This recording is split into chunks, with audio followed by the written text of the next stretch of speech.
Alô, alô, sejam muito bem-vindos a mais um Mesa Redonda Futebol Debate. E claro, domingo que tem jogo às 6h30 da tarde, você sabe que o Mesa é aquele alvoroço. Temos convidados, como sempre, de altíssimo nível, temos o nosso time escalado, mas vamos direto ao Allianz Parque. O Palmeiras terminou agora, gente. Terminou nesse momento. Palmeiras, a 2 pontos do líder. Durma com um barulho desse, seu Chico Lang.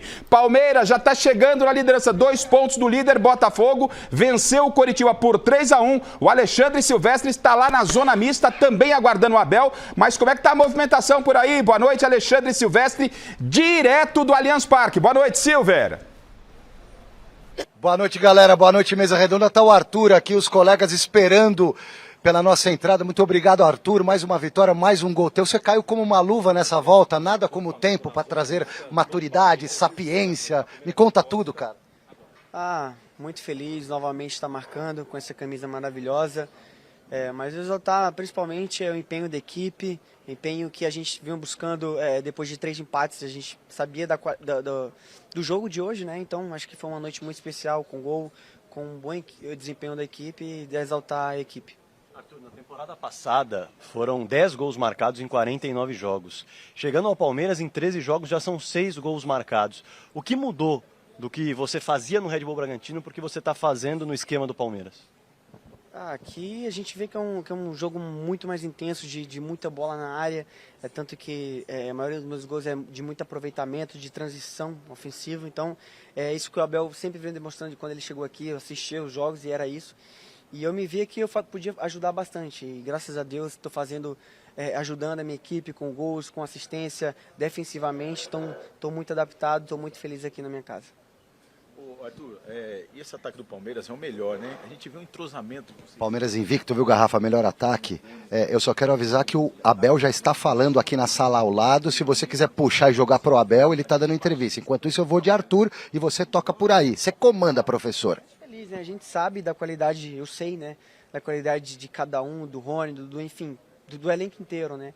E a gente trabalha cada dia para melhorar e está dando frutos, né? Estou muito feliz. Sempre, desde que eu cheguei aqui, me deixaram muito à vontade, comissão, atletas, então realmente estou assistindo muito em casa e a demonstração está em campo, né? A gente, se não faz gol, dá assistência, se não dá assistência, dá gol, então defendendo lá atrás, então acho que bastante feliz Abel, e exaltar o empenho da equipe.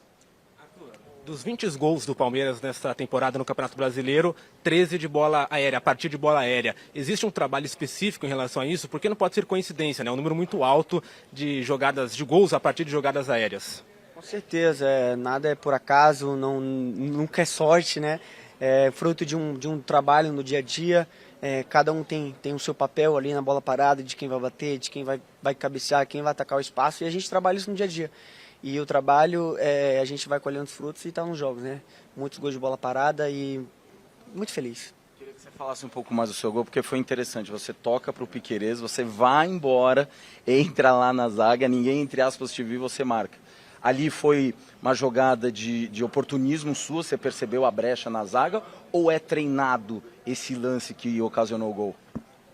Muito trabalho, como eu te falei, né? A gente trabalha isso, o Abel pede muito isso. Quando a bola chega no outro lado, os meias, os pontos têm que chegar na área com a fome mesmo de fazer gol. E foi isso que eu fiz, sempre faço isso quando eu toco, sempre corro na área. Porque eles acertou um lindo cruzamento.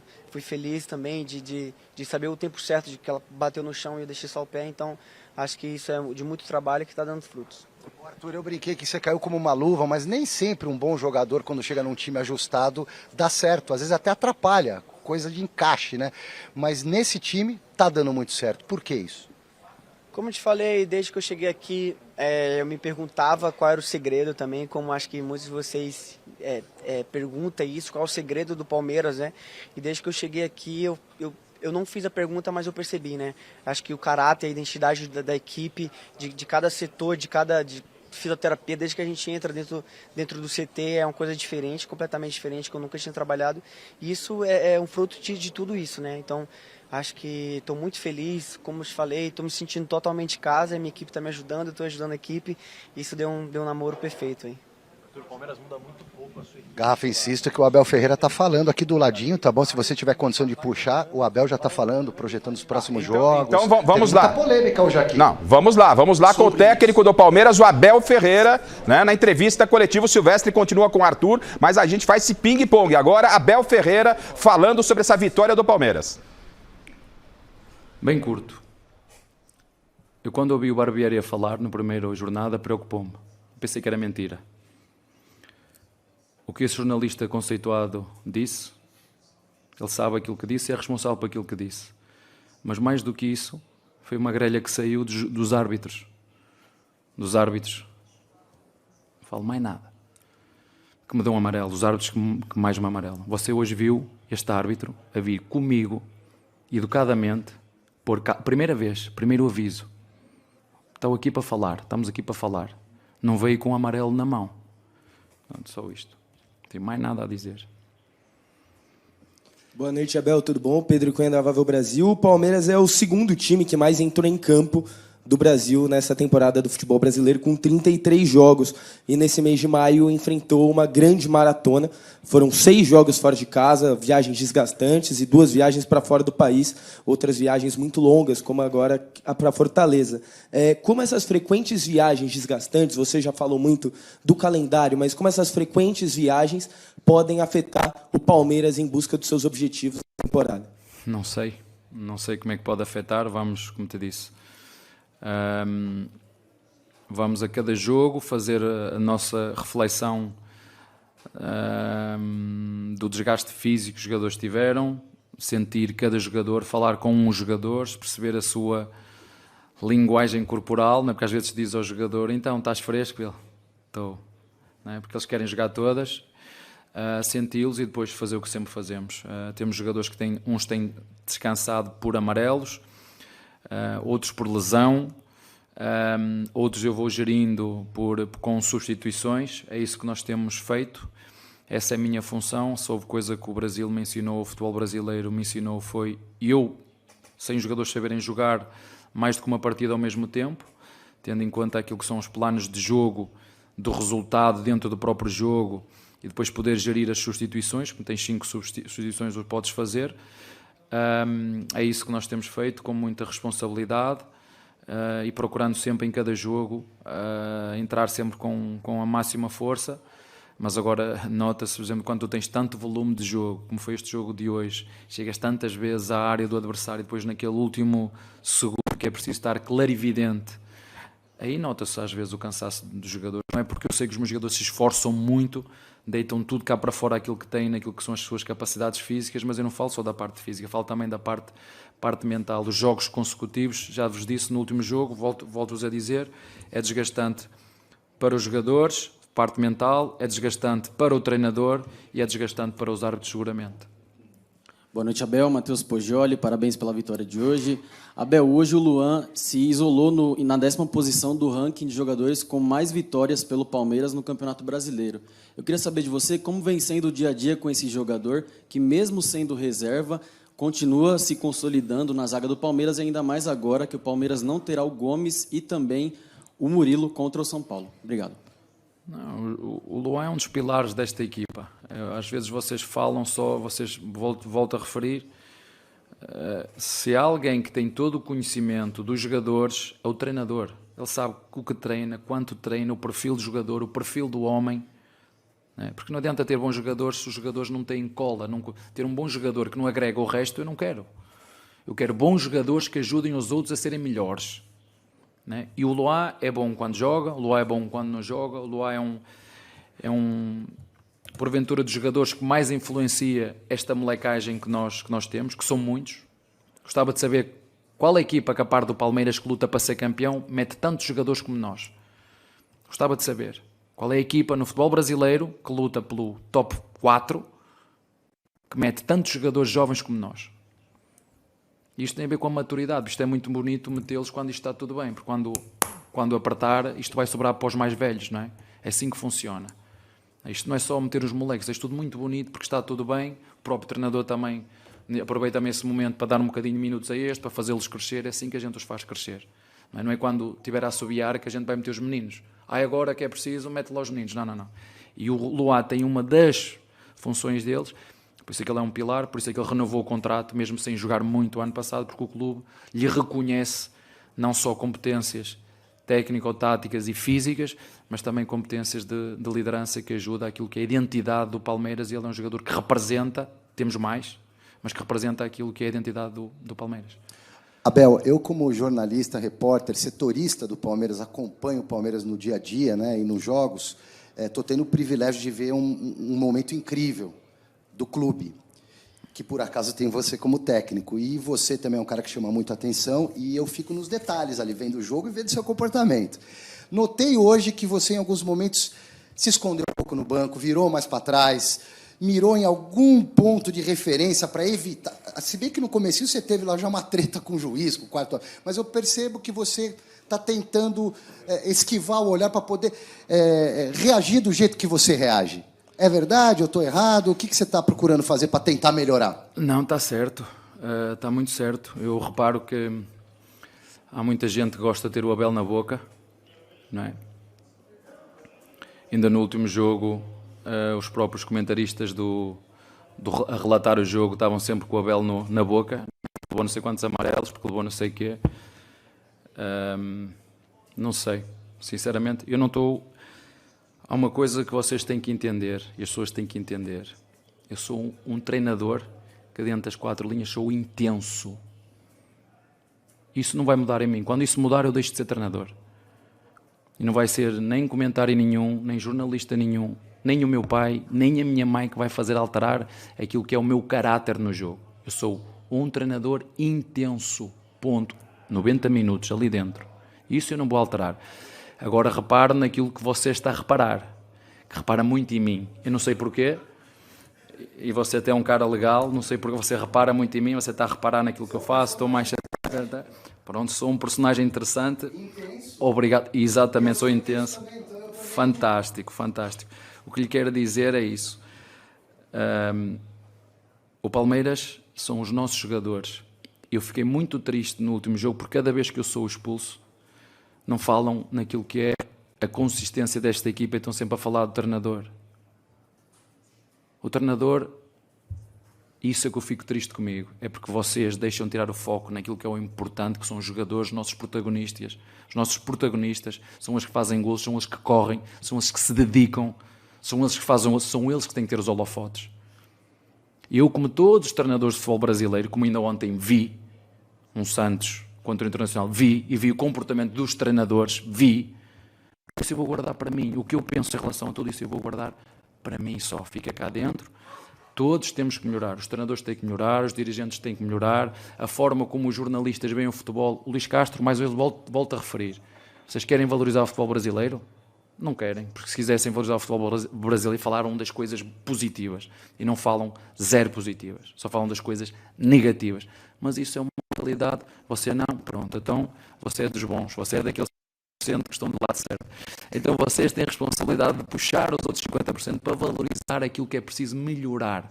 Já falei várias vezes, tem no meu livro, tem um capítulo que fala só sobre isso. O que é que o futebol brasileiro é bom? E por falar no meu livro, queria dizer-vos que, porque ninguém fala nisto, queria dizer-vos que passou de 100 mil exemplares vendidos e mais de 5 milhões doados a instituições.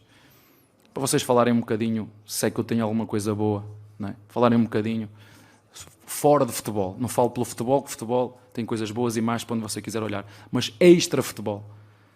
Se calhar fiz mais eu, que estou aqui há 2 anos e meio, do que muitos que estão aí, que falam e não fazem nada. Mas está lá um anexozinho no final do livro. É pouquinho, não precisa de ler muito, são umas 10 páginas. Abel aqui, boa noite, 2 por gentileza. Mas eu gosto de si, hein? Eu gosto de si. Primeiro, né, no lance... Deixa-me aqui sozinho, já viram? Mas eu perdoo todo mundo, siga. No primeiro gol do Palmeiras, você chama o Gustavo Gomes, conversa com ele passa uma instrução para o Zé Rafael. Quer saber o porquê disso? E você usou o termo, agora há pouco, todo mundo gosta de ter o Abel na boca. Por que esse termo? Isto foi o que eu vi nos últimos... Eu chutei um microfone, parece que matei alguém. Não é? Estava num sítio, peguei num telefone num sítio onde, na minha opinião, não devia estar jornalistas, quando eu não sabia que estavam jornalistas. Estavam 3 jornalistas. Aqui estão jornalistas. Estão 10, têm câmaras, não tinha lá nada. Eu vejo jornalistas, têm que... O sindicato, os jornalistas têm que... Assim, eu para respeitar os outros, primeiro tenho que ser respeitado. Eu para respeitar tenho que ser respeitado. Eu se eu quero o respeito do outro, eu tenho que respeitar. Portanto, isto é só para quem servir a carapuça. Os jornalistas que respeitam os outros, que respeitam os profissionais de futebol, têm o meu respeito, que criticam de forma construtiva. Os jornalistas que ofendem não têm o meu respeito. Tenho os bons e tenho os maus. A carapuça serve a quem quiser. Tem os bons. É como os treinadores, tem bons e tem maus. É como árbitros, tem bons e tem maus. É como dirigentes, tem bons e tem maus. E a carapuça serve a quem quiser. Sobre isso eu nem me queria alongar muito mais sobre isso. Abel, o seu livro, parabéns, Abel. Você é o máximo, Abel. Ele não aceita crítica, gente. Ele quer que fale do livro dele e tal. E o Silvestre saiu de lá porque ele está na zona mista. O Abel precisa entender um pouquinho o trabalho da imprensa. Ele estava conversando com você e ele foi lá correndo para a zona mista. O que é a zona mista? Onde ficam os jogadores do Palmeiras. Porque o foco não é só Abel Ferreira. Os jogadores do Palmeiras, Alexandre Silvestre. Ó, eu tô no bastidor da zona mista, porque aqui tem um ex-jogador do Palmeiras que foi homenageado junto com quase todo o time de 93, que tirou o Verdão da fila naquela oportunidade contra o Corinthians. O Edmundo foi um dos que recebeu a homenagem. Até o Antônio Carlos, que é o técnico do Coritiba, hoje também recebeu a homenagem. Fala um pouquinho desse Palmeiras comparado com aquele, Edmundo. Que momento, hein, cara? Hoje o Palmeiras vive um outro momento, né? O clube se organizou, entendeu que seus principais jogadores precisam ficar aqui o mais tempo possível e se preparou para ganhar tantos títulos como está acontecendo. Mas quando a gente chegou aqui, as dificuldades eram bem maiores, né? Um clube que não ganhava há quase 17 anos. A Parmalat de patrocinadora, com essa camisa aqui diferente. E aí eu acho que marcou uma época, uma geração, né? A conquista em si, ela não representa tanto, né, que é um campeonato paulista, mas da maneira que foi contra o Corinthians, saindo da fila depois de anos, foi muito marcante. E acho que a iniciativa hoje do Edu, do Marcelo e da diretoria do Palmeiras de trazer toda a gente aqui, de receber essa homenagem e energia do torcedor palmeirense foi sensacional. Um dia para não esquecer. Uma perguntinha para finalizar, que eu preciso voltar lá e você tem muitos afazeres ainda hoje aqui. O Abel Ferreira é um craque, na minha opinião e na opinião de muita gente, mas ele é cabeça mega quente, velho. E você era a mesma coisa como jogador. Dá para traçar um paralelo? Não, dá para controlar? Porque eu acho que é personalidade isso do ser humano. Então, eu e o Zinho, a gente estava até comentando ali.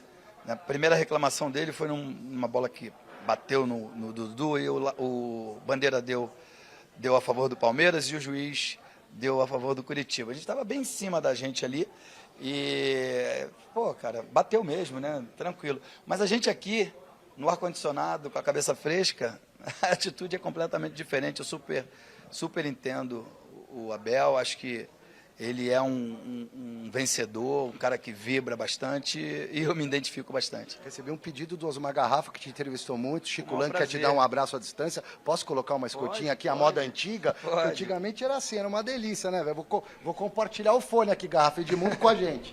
Nossa, que alegria, Silvestre, termos aqui o Edmundo na abertura do Mesa Redonda. Ele já frequentou aqui essa bancada por muito tempo, né? Pela figura que era. E o Edmundo sempre foi muito elogiado. Teve lá as suas relações, as suas dificuldades. A imprensa pegava no pé do Edmundo, mas o Edmundo sempre deu a cara a tapa. Por isso era conhecido por todos nós o animal. Edmundo, que satisfação revê-lo num dia tão importante, numa data tão importante, agora no próximo dia 12. Saudade do amigo, Edmundo. Boa noite. Boa noite, Garrafa. Um prazer todo meu, cara. Enfim, quem já foi jovem entende a rebeldia da juventude, né? Agora, com a cabeça mais fresca, mais tranquila, eu tô bem zen, bem tranquilo. Adoro o programa de vocês. Sempre que estou aqui em São Paulo, eu assisto. Fecha o domingo aí com muita informação, falando propriamente de futebol com sabedoria. Um grande abraço a você, ao Chico, não sei quem está mais aí na bancada, mas eu sei que só tem camisa 10. Questão sobre o Abel, Edmundo, eu queria que você falasse, obviamente, por esse momento maravilhoso, porque nós elogiamos esse Palmeiras, por tudo que merece o Palmeiras, por tudo que o Abel tem feito, mas que você falasse também dessa relação, porque ele novamente veio na entrevista coletiva aí, exatamente onde você está, falar dessa relação, que a imprensa o persegue, que a arbitragem o persegue, que avaliação você faz, até porque, como ex-jogador, você também esteve ao nosso lado, né? Aqui do lado da imprensa tem a sua opinião e ela sempre foi muito importante. Como é que você enxerga essa pressão que o Abel se diz incomodado em relação nós com ele, Edmundo? Olha, eu já joguei aí no Palmeiras, né, joguei no Corinthians, depois joguei no Vasco, depois joguei no Flamengo. E em todos os clubes que eu passei, todo mundo dizia, essa imprensa só pega no nosso pé, só é chata com a gente, não sei o quê. Aí eu fui trabalhar do outro lado, fui trabalhar na imprensa e fui um dos chatos também. O que eu acho é que é o seguinte, o Abel é gerador de notícias e acho que ele acaba dando mole para que falem dele, porque hoje foi uma vitória super tranquila, não teria um porquê de reclamar ou de tomar cartão ou alguma coisa parecida. Hoje ele passou ileso, quem tomou foi o Gomes. Não, então, mas eu acho a adrenalina de quem está no campo ou à beira do campo é completamente diferente de quem está com a cabeça mais fresca, trabalhando de uma outra forma, que no caso são os jornalistas. Mas eu acho que ele é uma pessoa das mais maravilhosas que eu tive a oportunidade de conhecer. Tive com ele umas 2 ou 3 vezes só. Ele foi muito simpático, muito carinhoso, muito educado comigo. E é essa imagem que eu levo. Eu não consigo relacionar quando ele entra em campo. Eu só entendo porque quando eu entrava em campo eu também cometia os mesmos erros. Ô, Garrafa, só para completar aqui, vou ajudar o Edmundo, porque eu também jogo bola de vez em quando. Você conhece, né, cara? O que acontece é, quando o juiz apita, a gente vira selvagem, alguns de nós.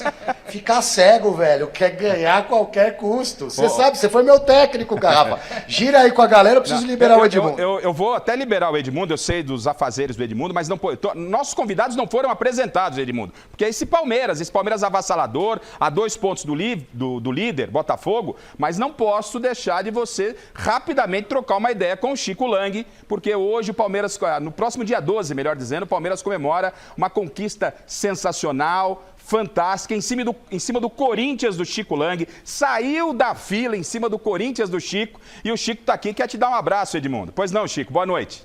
Boa noite, Edmundo, é um prazer estar falando com você. Lembrando daqueles bons tempos de Baluarte, né, Edmundo? Ei, Baluarte! Tempo bom, tempo bom. Tempo bom, né, Edmundo? Opa, nós! Ei, Baluarte, danado, saudade. Então, o que eu quero te perguntar é o seguinte, eu vou fugir um pouco do Palmeiras, não querendo desrespeitar a conquista, que foi realmente uma conquista muito importante, e vocês estão comemorando isso. Eu quero te perguntar o seguinte, o que você achou da volta do Luxemburgo, agora dirigindo o Corinthians depois de muito tempo? Você que jogou com ele, foi campeão com ele, e eu quero saber o que você pensa. É legal essa volta do Luxemburgo? Você assina embaixo, Edmundo? Eu assino embaixo, sim, né? O Vanderlei foi o melhor técnico com quem eu trabalhei. Já não acompanho o trabalho dele no dia a dia, mas as coisas que eu ouvia é que ele já não tinha mais tanto saco de ir a campo e comandar os treinamentos. E me parece que dessa vez, nesse novo desafio, ele está no campo e acho que os resultados estão acontecendo, independente do resultado de ontem, né? Do tropeço de ontem, mas os resultados estão aparecendo porque ele sabe muito, sabe posicionar os seus atletas, e o Corinthians tem bons jogadores. Então, eu acho que tem tudo para dar certo. Mas eu acho que o clube, no modo geral, precisa se organizar também, né, para fazer contratações pontuais e segurar os seus principais jogadores, porque quem toma atitudes diferentes acaba pecando, né? Estou falando aí de Vasco, Corinthians, Inter, Grêmio, que são os gigantes do futebol brasileiro e que não ganham há muito tempo porque acabam vendendo, São Paulo também tem que incluir, acabam vendendo seus principais jogadores muito prematuramente. Posso liberar o Edmundo? Vamos, se Silvestre. Falando ali, e eu já libero ele aqui. Eu só queria falar uma coisa. Claro. Eu só queria falar uma coisa pro Chico Lang. Contra quem é o próximo jogo do Corinthians? Vai ser contra o Independente Del Del Valle. Valle, né? Independente Del Valle E pela depois Libertadores. Cuiabá. Depois o Cuiabá. Libertadores, Então, corta no pescoço. Então, Chico Lang, é 10-0 Corinthians. Ai, Edmundo! Legal, Grande Edmundo! Edmundo, muito Falar obrigado. ao contrário. Obrigado, Edmundo. Obrigado, Edmundo. Legal, Vai legal. entrar porque é nessa salinha dos gandulas que tá lá. Olha o troféu ali, ó. O troféu de campeão paulista. Olha o troféu de campeão paulista de 93. Tá de costas ali, ó. Mas é o troféu.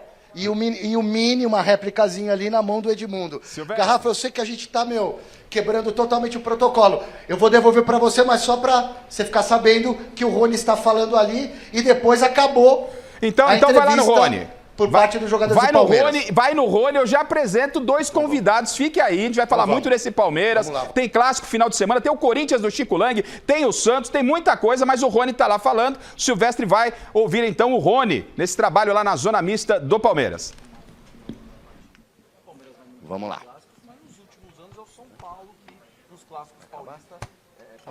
Eu vou mudar de lá. Eu vou nessa aqui só. Tá bom. Uma só. Observa a situação do time hoje com esses desfalques, enfim, para um jogo tão importante visando a liderança do Brasileirão. Cara, quando se trata de clássico, todo mundo sabe que ninguém quer perder. Então, é um jogo que todo mundo sabe que quando se trata de clássico, a gente pensa de outra forma, né? E nós não vamos ter o Gustavo, mas temos uma equipe muito qualificada, temos jogadores que também querem, né, ali tá brigando pela sua posição, né, e também querem mostrar trabalho. Com certeza o professor vai fazer o que é melhor para a equipe e vamos, como eu acabei de falar, vamos ligar o nosso modo competitivo e vamos competir até o fim. E aquele que entrar ali com certeza vai dar conta do recado. Ó, Garrafa, aqui acabou. O Rony vai falar com o rádio agora. Puxa para mim, meu querido Giovani. O Urandi Campos também aqui na nossa equipe de externa. Só para acrescentar para vocês. O Veiga estava suspenso, hoje jogou Luiz Guilherme. O Veiga volta já no meio de semana Libertadores e volta também, obviamente, para o clássico de domingo no Morumbi contra o São Paulo. Gustavo Gomes tomou um 3º cartão amarelo no finzinho do jogo hoje por reclamação numa falta que o Luan não fez. Ele foi lá comprar a briga do parceiro dele, tomou o cartão, tá fora. O Mike machucou o tornozelo no último lance, é dúvida. Vamos aguardar a avaliação. Marcos Rocha está machucado ainda, não sei se volta contra o São Paulo. E o Gabriel Menino também torceu o tornozelo hoje. E a dupla de zaga contra o São Paulo será reserva. Luan e o Garoto Naves. Toca daí, Garrafa. Segura por aí, Silvestre. O meu anjo da guarda lá no Twitter. Vamos apresentar os nossos convidados. Foi uma loucura esse programa, não falamos nem de prêmios ainda. Vou começar. Ele é locutor, jornalista. Bom, dispensa a apresentação, mas põe na tela, ô diretor, por gentileza. A voz marcante de um dos nossos convidados de hoje do Mesa Redonda é uma das mais importantes da locução esportiva aqui do Brasil.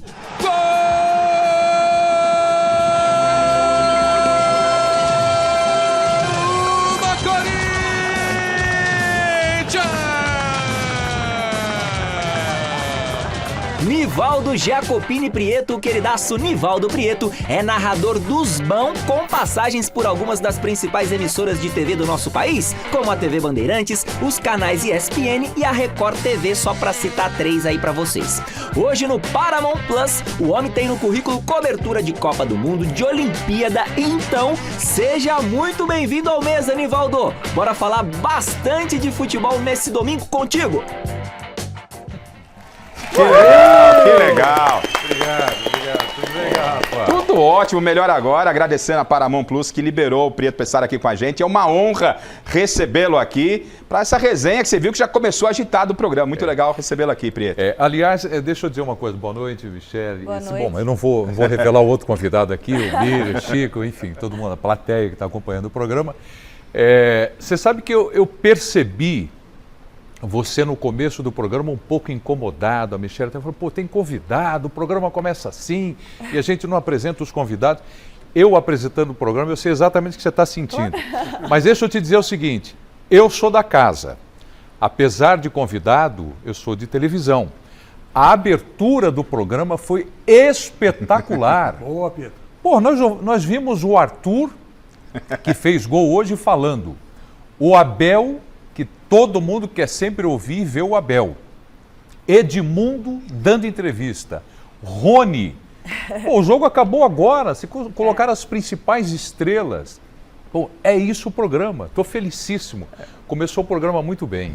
Muito bem. E melhor ainda com o Prieto melhor aqui. Agora. Né? Obrigado. Porque é jornalista aí, tá no sangue, né? Tá no sangue. O Abel parece que não gosta muito da gente, mas nós te amamos. Parabéns, Abel. E o outro convidado, né? Você vê, treinador vem no programa também, Abel. Vem pra cá, Abel, fazer uma resenha com a gente, Abel. Depois a gente vai comer um bacalhau lá na Alfama. Vem pra cá. Esse é técnico dos bons, não é a primeira vez que vem. Já tem carteirinha do Mesa Redonda. Na tela, meu anjo da guarda. Carisma e competência são duas das grandes características de um dos nossos convidados / sócios aqui do mítico e inigualável Mesa Redonda. É claro que eu tô falando do querido Augusto Sérgio Ferreira, o popular Guto Ferreira. Treinador experiente com passagens importantes por Internacional, Ponte Preta, Chapecoense, Bahia, Sport e Ceará. O Guto tá com a gente hoje para falar muito sobre futebol. Seja bem-vindo, professor! Aê! Treinador no Mesa Redonda e treinador dos bons. Muito obrigado, Guto, mais uma vez com a gente aqui. Eu que agradeço, Garrafa, os elogios. Um abraço, Michele, Miller, Prieto. Bem, Guto. E, principalmente ao meu amigo Chico Lang. Quando eu cheguei aqui, eu olhei pro Guto, a gente chamava ele de Gordiola. Mas agora a gente tem que chamar de Magriola. Quantos quilos você perdeu, Guto? São 26, mas ainda não está no objetivo. Precisamos mais.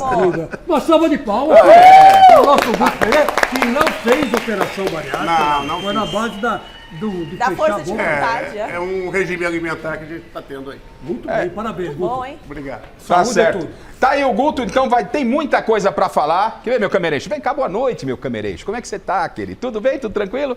Firmão, olha só, nosso time aqui, todo mundo trabalhando. Boa noite, Miller. Olha, tem técnico, jornalista, craque, ó. O Miller também, boa noite, Miller. Boa noite, Rafa, tamo junto. E tem, obviamente, temos também lá na nossa Mestre Caverna, temos já o contato estabelecido. Então vamos para um lugar... Vamos para um lugar que ninguém sabe aonde é. Mas lá está a sabedoria, a inteligência e a sapiência, né? Ele que nos controla, direto da sua Mestre Caverna, o mestre Alberto Helena Júnior. Boa noite, mestre! Boa noite, caro. É o seguinte, você sabe que eu moro aqui no meio do mato e tenho um gnomo invisível aqui no meu jardim e que eu fico torcendo para que ele um dia pule para dentro da minha sala e diga, faça os seus desejos. E aí eu pediria, o primeiro deles, eu quero ter a voz do meu querido Nivaldo Prieto. Oh, voz bonita, hein, rapaz? Olha só, se ele me deu 10% do conhecimento de futebol que ele tem. Vou fazer o seguinte, o mestre passa os 10%, você passar uma receita pra gente. Que eu sei que lá no seu Instagram você tá lá com vinho e tal, aquela coisa toda. Eu vou me arriscando, mas não no seu nível, viu, Nivaldo? Mas sabe o que é, Maria Helena? Grande abraço para você, que prazer, que honra estar no mesmo programa que você.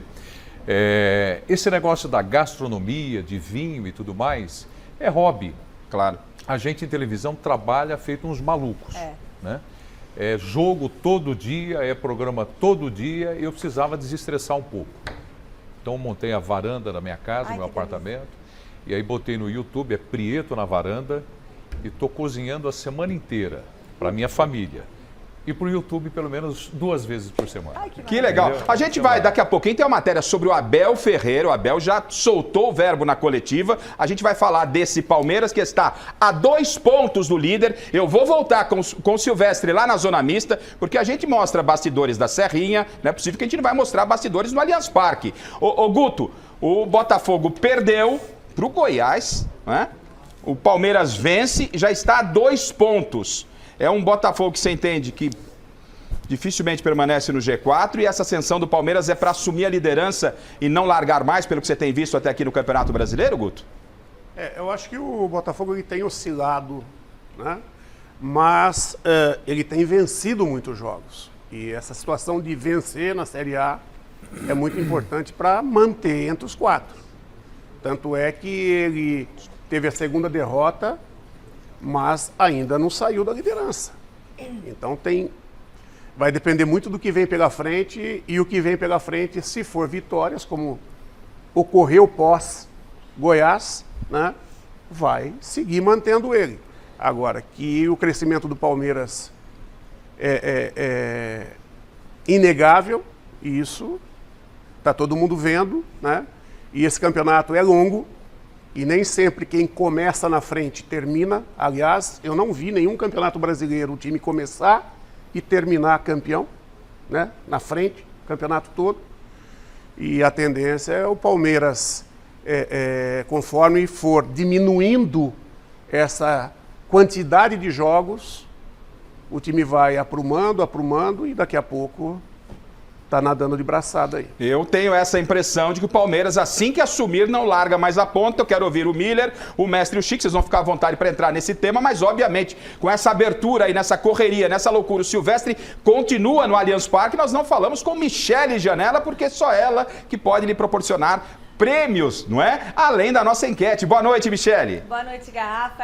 Tem presente para quem está em casa e cada presente bom. Mas antes, a enquete que está no ar no site gazetesportiva.com é a seguinte: até onde o Luxemburgo, o que o Corinthians briga nesse Campeonato Brasileiro? Pelo que o Corinthians briga nesse Campeonato Brasileiro? Briga pelo título? Briga pela Libertadores? Briga pela Sul-Americana? Ou briga para não cair, né? Para não ser rebaixado? Então você vote lá no site gazetesportiva.com. Agora vamos aos presentes que nós temos hoje para você que está em casa. Hashtag Mesa Redonda no Twitter. Coloque lá, o seu comentário aparece ao vivo aqui no programa também. E você pode ganhar vários presentes lindos. Entre eles, camisa do Internacional, tamanho G, que é um presente da Adidas para você que está em casa. Olha que linda a camisa do Internacional. Você que é colecionador, tem camisa do Internacional. Segundo presente, camisa da Rádio Gazeta FM, a primeira, 88,1, junto com uma bola da Topper, que é presente da loja Gol de Placa, lá de Santo André, @loja Gol de Placa.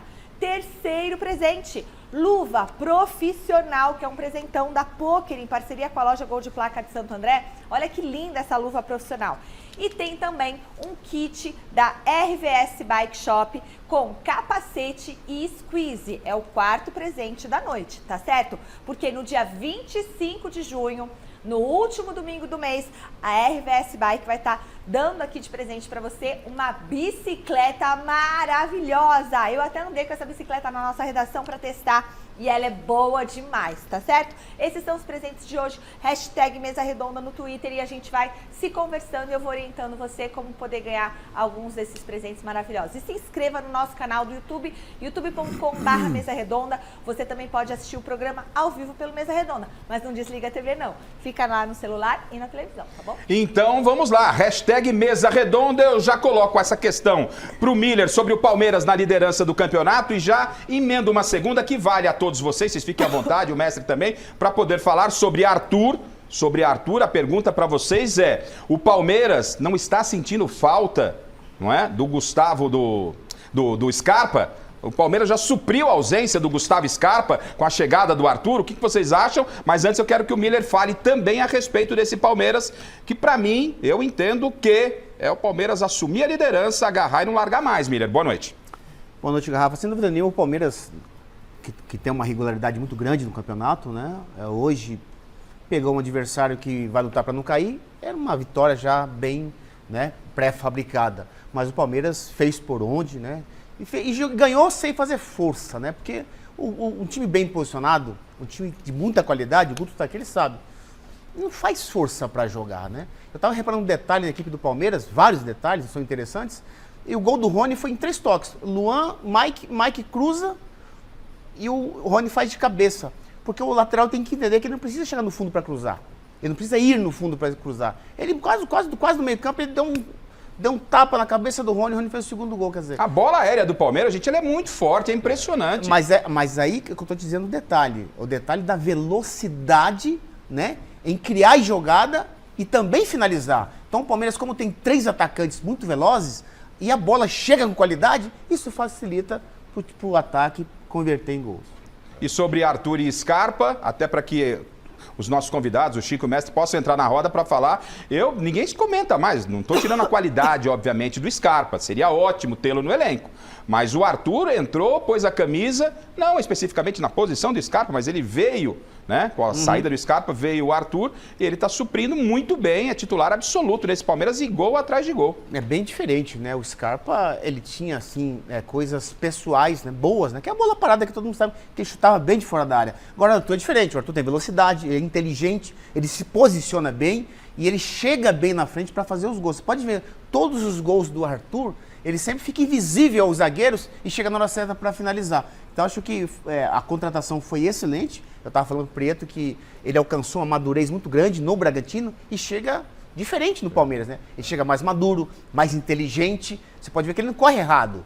Todas as vezes que ele entra na área, ele já entra sabendo que a bola vai chegar ali para poder fazer o gol. Teve até um momento que você disse assim, o Scarpa não vai fazer falta para o Palmeiras, com o Arthur faz falta. Né? E melhor se tivesse Scarpa e Arthur. Para servir, alimentar. Exatamente. O Guto que é o professor aqui. Mas eu vejo que as características são diferentes. E o Arthur ainda vai crescer muito no time do Palmeiras. Né? É que quando você faz a comparação, né, Scarpa e Arthur, falar, dá para esquecer o Scarpa? Se você olhar só para o que o Arthur está fazendo, sim. Claro. Né? Porque além de boas jogadas, de grande movimentação dos dois lados do campo, está fazendo gol. Né? Então isso é fundamental. Não tem a bola parada, né, Miriam? Como você colocou, do Scarpa, mas tem outras características. Então, com relação ao que ele joga, dá para esquecer o Scarpa? Acho que sim. Ele vai crescer ainda muito mais. Até pela função, Guto, e aí ao elogio ao Abel, porque ele não recebe um jogador com a mesma característica que era o Scarpa, né? O Miller disse, o Prieto também, obviamente, porque o Arthur é um cara que joga pelo lado, um cara que chega para dentro da área, que está fazendo gols, apesar da sua baixa estatura. O Scarpa era o cara que pensava o jogo. Aí o técnico perde essa peça, recebe uma outra, e aí cabe ao treinador fazer com que a equipe entenda e crie uma alternativa para que o time, em termos de resultado, não sinta tanto, Guto? Muda muito a característica de um e de outro, né? Aumenta a velocidade do ataque. Um era mais articulador, mais meia, o outro é mais atacante, né? E uma coisa que fica muito visível, né? O primeiro e o segundo gol do Palmeiras mostra isso. O Palmeiras com o Scarpa era um time que vinha de pé em pé, mesmo fazia gols na transição, quando tinha velocidade, mas quando pegava a defesa montada, vinha de pé em pé e tentava ultrapassar as linhas para poder fazer o gol. Hoje, o Palmeiras raramente chega à linha de fundo. Hoje o Palmeiras está cruzando a bola de bico de área ou até atrás e atacando o espaço entre a zaga e o goleiro. A bola é metida naquele espaço e está atacando. Por quê? Porque os três homens de frente são velocistas. É um time mais rápido de definição também. De definição. Né? Mais objetivo. Porque né? quando você bota o time para trás a defender, sempre você mantém a zaga como limite à entrada da área, para não ficar em cima do goleiro. E quando você ultrapassa o bico da área grande, aí a defesa vem para trás. É o trabalho do estrutura, técnico, né? E se estrutura. E o que o Palmeiras está fazendo? O Palmeiras está chegando da intermediária e metendo a bola nas costas da zaga para a zaga correr para trás. E está pegando os três homens que são velocistas e entrando de frente.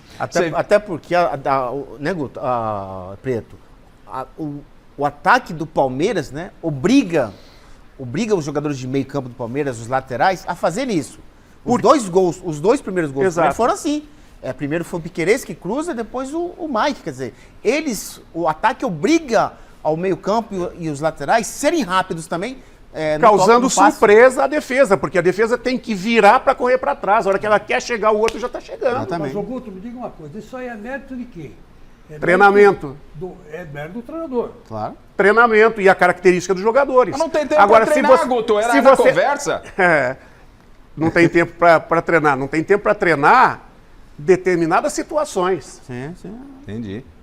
Isso não é um treinamento de grupo, é um treinamento de espaço reduzido. Então você muitas vezes faz determinados tipos de treinamento como parte de recuperação. Ou no dia que você tem disponível para trabalhar 20 minutos, Em vez de você fazer um trabalho de conjunto, onde o conjunto... Específico, né, Hugo? O Abel já tem aí quanto tempo de Palmeiras? 3 anos. O conjunto dele está fortalecido. Ele precisa treinar detalhes. Por isso que o Arthur, então ele vai treinar detalhes. Por isso que o Arthur, quando entrou, não sentiu muito. A adaptação, nada. A Ele entrou, sequência parece da equipe tá 3 anos dele, no Palmeiras. a sequência da equipe dele, mantendo os pilares, mantendo a estrutura, permite que ele trabalhe detalhes muito mais do que a estrutura. Porque um treinador que chega, por exemplo, o Dorival está treinando o quê? Está treinando a estrutura da equipe. Primeiro ele tem que estruturar a equipe, o modelo de jogo. O mesmo vale para o Luxemburgo? Mesma coisa. Os caras começaram agora. Ninguém começa construindo a casa pelo telhado. Primeiro o alicerce, depois os pilares, depois vai fechando as paredes, aí bota o telhado e depois vem o acabamento. Ele pode fazer a reforma do acabamento quando ele quiser, porque ele já tem a estrutura da casa. E a fundação dele não foi mexida ainda. O Guto, usando esse teu exemplo aí, é bom lembrar que tem também furacões, né? Tempestades. E o Palmeiras estava 4 jogos sem ganhar. Perdeu a última partida, vinha de uma derrota, 1-0 para o Fortaleza, e estava empatando por 3 vezes consecutivas. Quer dizer, essa vitória de hoje também foi um alíviozinho, porque o time já estava começando a perder a confiança. Mas, Chico, no futebol brasileiro é impossível não ter isso. Impossível. Europa, limite de jogos das equipes, 60. Brasil, mais de 80. 90. 92. 92? Tem. Os que jogam muito chegam a isso. Bate 90. Aí, por mais poder de contratação que o Palmeiras tenha, o Palmeiras não tem 2 caras do mesmo nível por posição. Ele pode ter, por exemplo, volante, ele pode ter 3 volantes muito bons. O quarto é próximo, mas não é exatamente igual. E assim, em todas as posições. Quando você tira 3, 4, você mantém mais ou menos a estrutura de jogo e o nível de competitividade da equipe. Quando você mexe muito mais, por mais que você queira, o cara não está no mesmo ritmo dos outros que estão jogando, e às vezes você joga contra uma equipe que está num ritmo muito grande, e você precisa tirar uma quantidade grande de jogadores porque eles estão extremamente desgastados, correm o risco de lesionar. Bom, então, a administração do calendário de jogos brasileiros é muito difícil. E ele interfere diretamente nos resultados. Então, a pergunta que eu faço é a seguinte, que todo São Paulino está esperando o clássico da semana que vem. São Paulo e Palmeiras. Nós vamos falar daqui a pouco, inclusive, né? Tem quem é melhor, inclusive. Não, claro, fica à vontade. E aí o trem passou, já era. Eu quero saber de você o seguinte, não vai ter a dupla titular da zaga. Não está Murilo e não está Gustavo Gomes. Acho que é a primeira vez que acontece isso no Palmeiras, né? Que sempre jogava outro, né? Na base do rodízio, de contusão. Como é que você vê essa ausência dessa dupla de zaga que é super importante nesse clássico contra o São Paulo? A equipe não vai ser exatamente igual à equipe que jogaria como base. Agora, é inegável que eles têm grandes jogadores, né? Que tem jogadores que podem suprir através de comportamentos, através de confiança que tem do treinador, através de motivação, da oportunidade que vai ter. E se tem uma coisa que o Palmeiras tem de diferente da maioria das equipes, é o estado anímico, a parte mental do Palmeiras. O Palmeiras raramente está relaxado, raramente está com o foco mais baixo. Não baixa a guarda, né? Não abaixa a guarda nunca. Quando o Palmeiras não consegue produzir, não é porque ele está se achando, não. É porque ele está cansado por alguma coisa porque uma das grandes condições do Abel com o elenco do Palmeiras é a questão mental, é a questão disciplinar e o quanto o grupo acredita no trabalho dele. Isso com o elenco, aliás... Mas Garrafa, tem outro detalhe, que eu sempre falo, tem que parabenizar o preparador físico do Abel, porque desde da primeira partida do Campeonato Paulista, o Palmeiras joga com a equipe titular. A equipe principal, Prieto. Não sai quase ninguém. Só sai por suspensão agora do Gomes, a contusão do Murilo. E a maioria dos jogadores não machucam. Mas ele falou isso na coletiva também, né? Lesão muscular não tem no Palmeiras. Quer dizer, o preparador físico é muito bom. Ele poupa no decorrer do jogo, por exemplo. Tem momentos que ele tira com 10 no segundo tempo. 20, exatamente. 10, 20 minutos no segundo tempo. Aí o cara que jogou esses 60 minutos, ele não fez um jogo. Sim. Ele fez um treino um pouco mais forte e um pouco mais fraco. Ele dentro do critério de avaliação de intensidade, de desgaste físico. Com esses 3 anos, né, Prieto, Guto, o Abel entendeu o que é o futebol brasileiro. Ele já não reclama mais dessa loucura que ele reclamava, que é o nosso calendário, porque tem que viver dentro desse calendário. Não adianta reclamar. Ainda reclama. Mas não com aquela frequência. Reclama com razão. E reclama com razão. Mas administra bem os problemas. Sim, mas tem um elenco legal, como disse o Guto, como está dizendo o Miller, né? Trabalha muito bem. E trabalha muito. Você assiste o jogo do Palmeiras, você vê muito trabalho. Evidentemente que tem muita qualidade de jogadores e tudo mais, mas não há, né, Guto, aquele desperdício.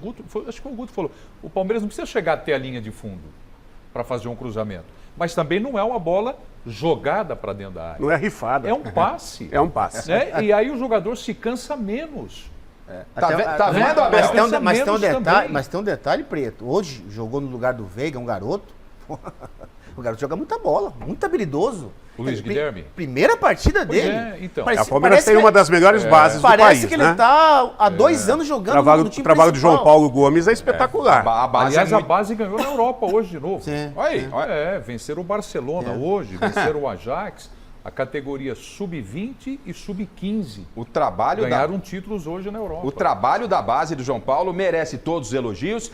Você, Abel, merece todos os elogios. Também tem as críticas. E a gente já vem com a reportagem sobre o outro lado do Abel. Agora, Garrafa, só uma coisinha para colocar em relação ao que o Abel defende sobre o calendário.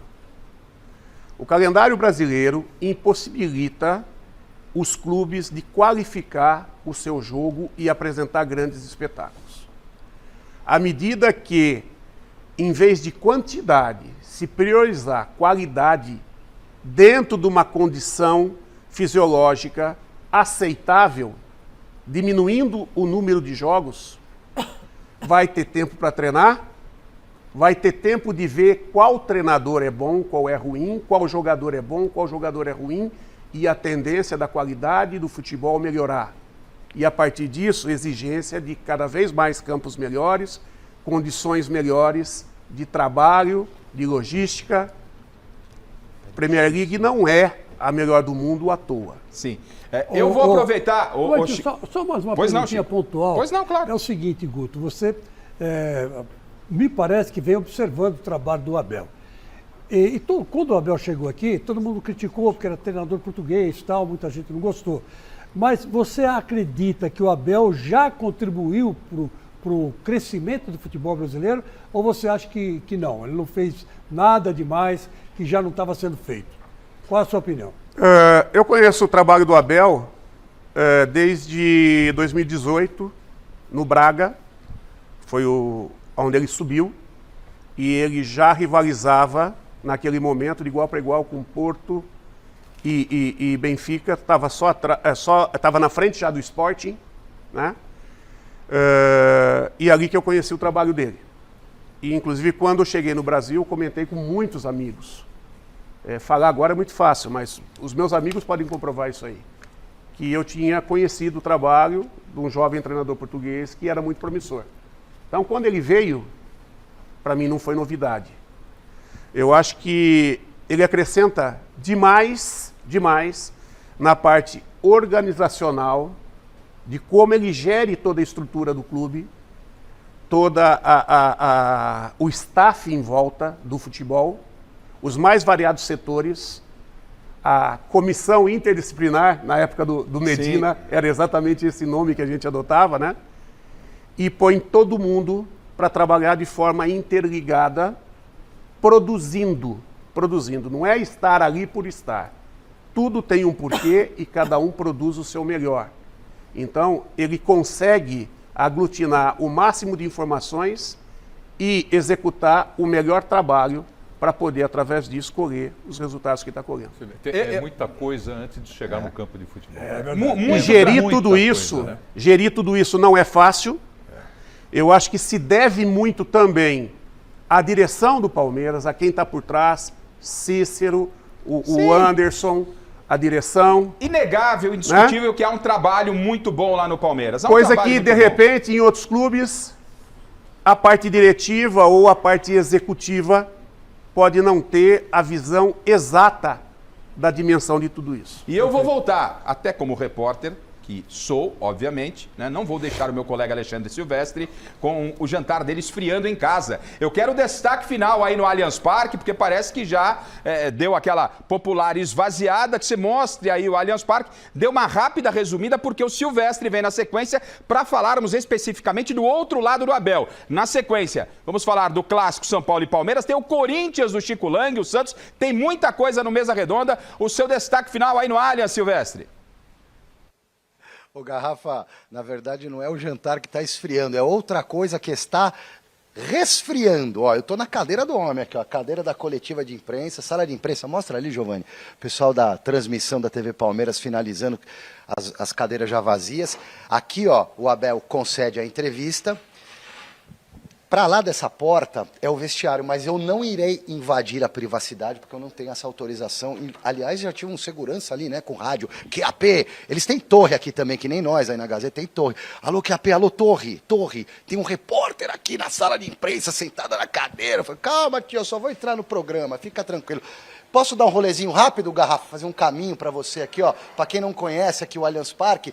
Sala de imprensa de coletiva é uma sala meio que improvisada aqui, ao lado da zona mista do Palmeiras, tudo isso no -1, no subsolo do estádio Allianz Parque. Aqui é a zona mista, os jogadores vêm por ali, os repórteres do lado de cá, a sala de imprensa já mais esvaziadinha, com os meus colegas finalizando o trampo desta noite. Aqui no saguão, Garrafa, ó, vamos acelerar o passo, Giovanni, porque tempo é dinheiro na TV. Aqui é o saguão que divide a entrada do campo para os elevadores que levam a gente lá para a cabine. Credenciamento é feito aqui, tem uma maquetezinha bacana do Allianz Parque. Imagens aéreas. Agora o gramado, ó. Cuidado com o cabo. Aqui, ó. Não é por aqui que os jogadores entram, mas aqui é o túnel da imprensa. Então vamos lá, abrem-se as portas da esperança. O verde é a cor da inveja ou da esperança? E aí o gramado sintético do Allianz Parque. Essa bela arena aqui, ó. Nosso amigo Vinícius Nicoletti da ESPN, a turminha ali. Já rachamos vários lanches, né? Você tá ao vivo, né? Tá felizão, né? Tá felizão, né? O Vinícius tá felizão, tá? Então é isso, Garrafa. E aqui o Allianz Parque. Temos que ser felizes, lógico, independentemente do futebol. E aqui o Allianz Parque com imagens do Giovanni de Cássia, Urandi Campos, que está indo buscar mala, tripé, luz. E é isso, Garrafa. Se você quiser mais alguma informação, só mostra a concorrência aí. Mostra estou à sua disposição. Mostra só a nossa ESPN, o Nicoletti. Um abração para o Nicoletti. E eu quero saber o que ele vai dizer lá na concorrência. O que ele vai dizer na concorrência, Nicoletti, aí? Você está no ar já? Não, é daqui a pouco. Vai. O que você vai falar agora? Grande abraço para o Garrafa, viu? Esse é parceiro dos bons, das antigas. Muita história para contar, hein, Garrafa? Quero que você conte uma história nossa aí. Eu quero que você conte o que você vai falar na ESPN daqui a instantes. É a mesma coisa. Qual que é? Vamos lá. Como é que você se prepara? É a mesma coisa que você falou. Mas você não sabe o que eu falei? Falei um monte de coisa errada e você vai fazer a mesma coisa? Não vai mudar nada. A gente tem que contar a mesma história. Agora o Palmeiras vai com zaga reserva contra o São Paulo, hein? Não tem o Gustavo Gomes, né? Vamos ver o que ele vai fazer. Mas antes tem Libertadores, um jogo importante do meio de semana. Vamos ver como o Palmeiras vai amar o time nesse meio de semana aí. Vai ser aqui. Legal. Vai ser aqui. 30 jogos sem perder no Allianz Parque. Esse ano com 15 vitórias e 12 empates. 12 vitórias e 3 empates. Mais de 90% de aproveitamento quase. Isso aqui fez a lição de casa, né, velho? Eu fico enrolando. Isso aqui fez a lição de casa, estudou. Tchau. Valeu. Você é bom, ele é do bem, ele é bom. Obrigado. Tchau, pessoal. Bom trabalho aí para os meus amigos cinegras aí. Tchau, Garrafa. Pessoal do Mesa, um abraço aí. Palmeiras meteu 3-1 hoje aqui, mais uma vitória invicto. Líder não, vice-líder, 2 pontinhos atrás do Botafogo, melhor ataque, uma das melhores defesas, tem jogo na quarta e depois vai perder pro São Paulo no domingo. Tá certo, valeu, Silvestre. Viu, Abel, como a imprensa também trabalha? O Silvestre tá lá trabalhando e no Mesa Redonda é assim, a gente mostra os bastidores, algo que vocês não conhecem, e te mostra os nossos colegas. Nicolete, vamos deixar histórias da nossa intimidade para outro momento, né? Outro momento, o programa está apertado, o Silvestre está chamando, porque nós temos uma reportagem agora do outro lado do Abel. Temperamento do Abel, as tretas do Abel. E aí o mestre Alberto Helena Júnior vai falar. Aqui te mostra todos os lados. Na tela, então, meu anjo da guarda, o trabalho feito essa semana por Alexandre Silvestre sobre o momento meio que extracampo do Abel ou à beira do campo. Vamos lá.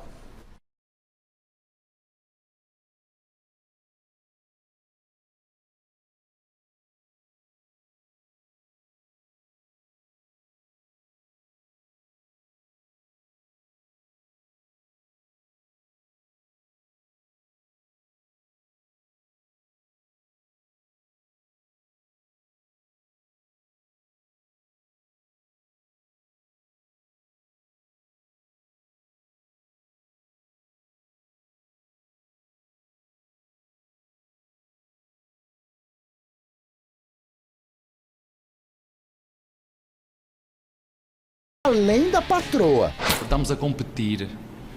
E eu já vos disse, eu a competir, eu nem com a minha esposa, que me dá nas orelhas, quando cheguei a casa levei nas orelhas mais uma vez, que me vendeu um carro, só que eu comprei outro, porque eu disse, por cada expulsão, vendes-me um carro, por cada título, compro outro.